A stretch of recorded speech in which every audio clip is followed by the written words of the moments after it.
Congresso Nacional de Rega e Drenagem reuniu 140 participantes em Beja num debate sobre os desafios e as oportunidades da sustentabilidade do regadio, centrado em 4 E's: eficiência, energia, economia e ecologia.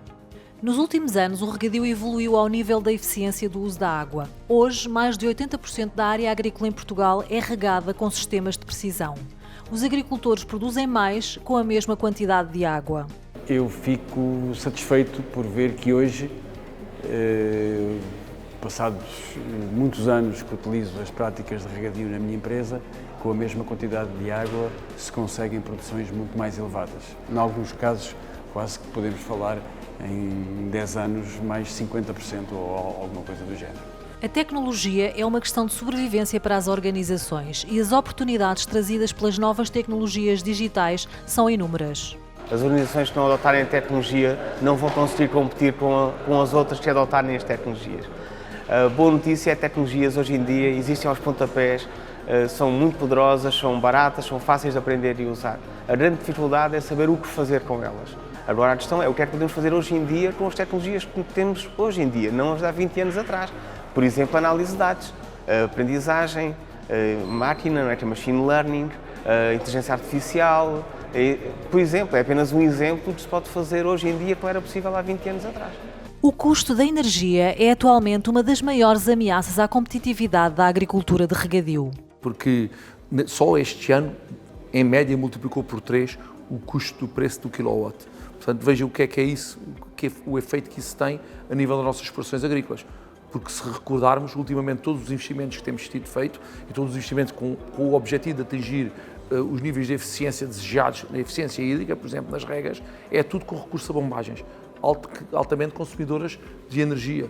Portanto, estamos por um lado a ser muito eficientes a nível do consumo de água, mas por outro lado está-nos a sair caríssimo com esta questão do aumento exponencial destes custos de energia. Agricultores e aproveitamentos hidroagrícolas estão a investir nas energias renováveis para reduzir os custos da energia e a pegada de carbono do regadio. O presidente da EDIA revelou a estratégia seguida no empreendimento de fins múltiplos de Alqueva. A visão da EDIA é ser independente do ponto de vista energético. Quer dizer que queremos produzir tanta energia como consumimos. Acreditamos que conseguimos chegar a essa situação de equilíbrio até 2030. Portanto, num horizonte de uma década, conseguimos ser neutros do ponto de vista energético e também do ponto de vista carbónico, não é? Portanto, ter uma pegada zero. Para isso, temos que instalar muita produção essencialmente fotovoltaica, que complementa a que já temos, a fotovoltaica e a mini hídrica que já está instalada. Acreditamos que com cerca de 100 megawatts de potência renovável fotovoltaica conseguimos atingir o tal equilíbrio que desejamos. O empresário Pedro Ferraz da Costa defendeu que perante a atual crise energética é necessário repensar toda a política energética na Europa. A mudança energética, conduzida fundamentalmente pela Alemanha, assentava em muita energia renovável, a fotovoltaica e a eólica, com gás natural russo. Isso não vai ser possível no futuro. Portanto, temos que nos organizar de outra maneira. Se calhar, não pensar em vir a depender tanto das renováveis e usar mais biomassa, usar mais nuclear, enfim, várias outras soluções para o consumo base das nossas sociedades, onde temos consumos que não são coincidentes com o período do sol.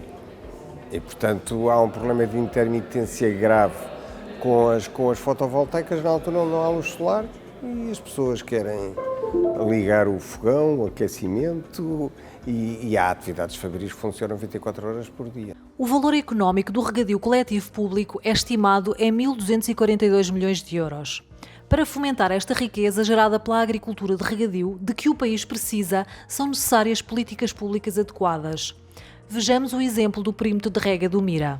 O perímetro de rega do Mira, sozinho, representa, em termos de frutas, legumes e flores, cerca de 15% das exportações totais que o país tem nessas categorias de produtos.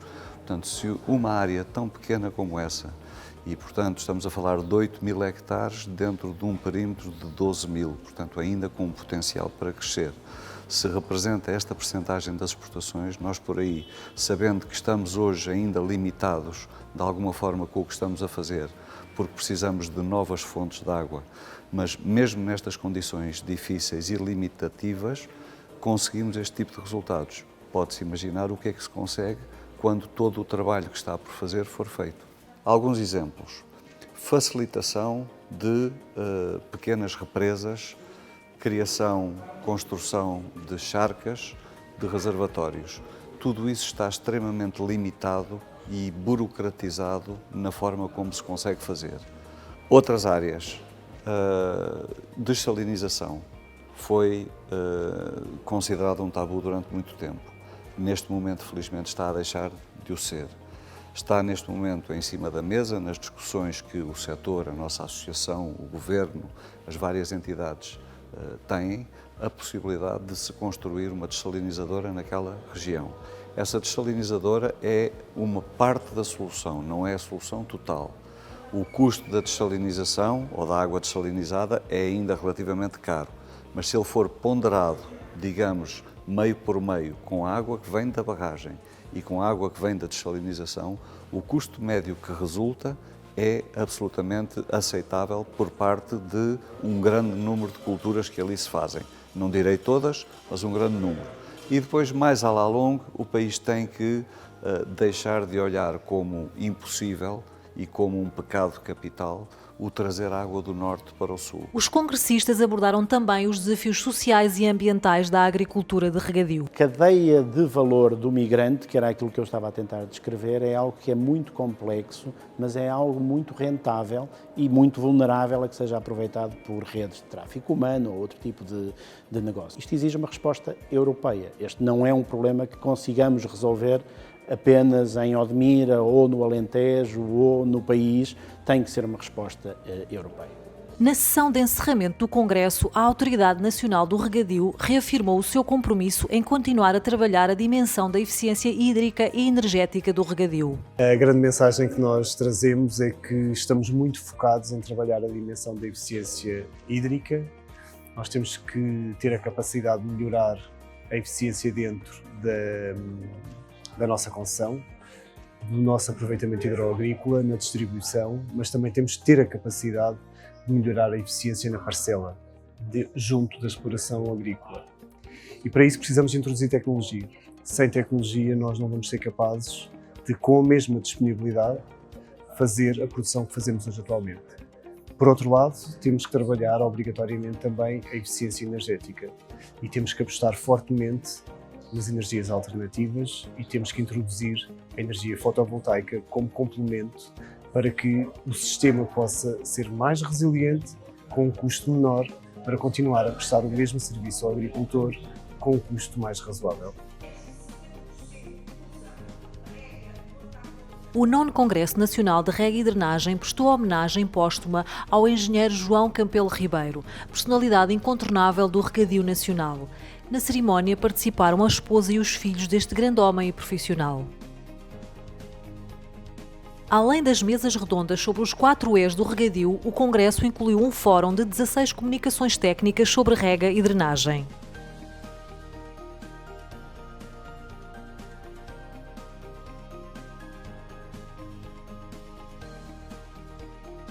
O presidente do COTRE faz o balanço do Congresso, que terminou com uma visita técnica ao reservatório de Cubaeste da EDIA. Foi um congresso para nós muito interessante. Acho que os temas que levámos ao congresso foram muito interessantes, debates muito vivos, muita participação, tivemos participação superior à média da participação dos congressos do COTRE. Terminámos no 3º dia do congresso com uma visita a instalações técnicas da EDIA, no fundo para os congressistas poderem visualizar uma estação de bombagem e também uma inovação da EDIA, muito importante, que é a instalação de painéis fotovoltaicos num depósito de água da EDIA.